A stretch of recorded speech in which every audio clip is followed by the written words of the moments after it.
Okay, so today in class, welcome to class, we're going to be discussing push and pull factors.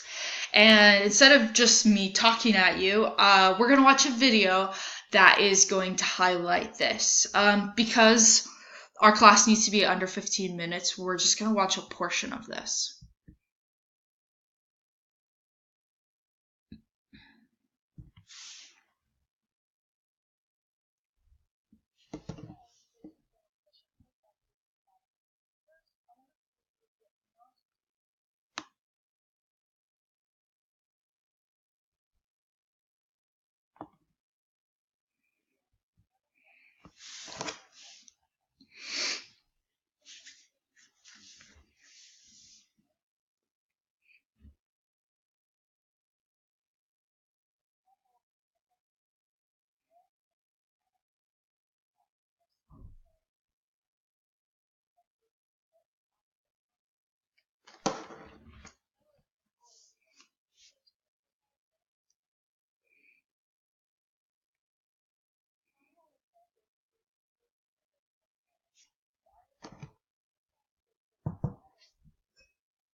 Okay, so that was good enough.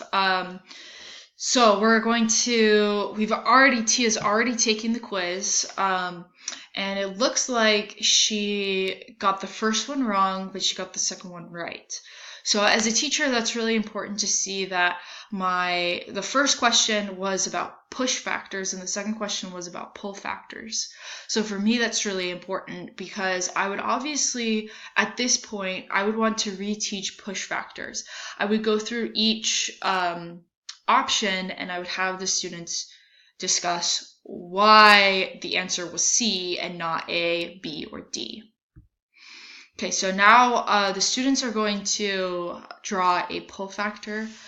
So again, she's got her drawing, and so let's talk about this. So at this point, I would ask Tia, why'd you do a money sign? But I love this option to draw a pull factor because it can be really elaborate, or it can also be really simple like this. So now, as a class, we have an open-ended question. So how did the Mormon pioneers' migration impact Utah? And I need like 2 or 3 sentences, but I want everyone to answer that. So right now, Tia's going to answer that.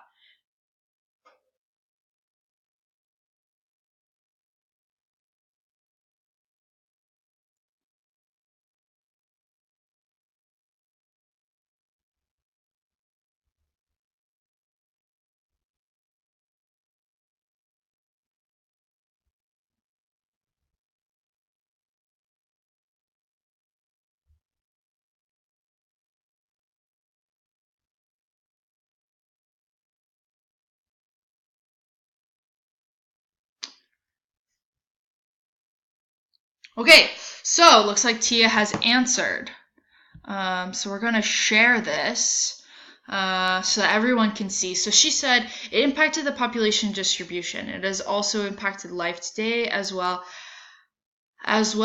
have struggles with housing and traffic. So obviously this Tia didn't do the best job with grammar, but it's great to share what other people have written together.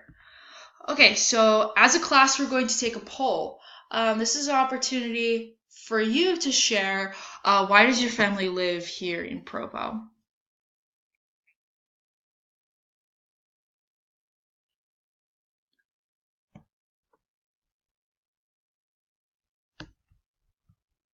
Okay, so Tia has also answered, and Tia said B, schooling. So we're going to share that with other students. So now, what would typically happen is if you had like 20 students, they would all be able to answer, and then they would get a graph that would show the different. Um, so that's the end of the lesson today. Um, yeah.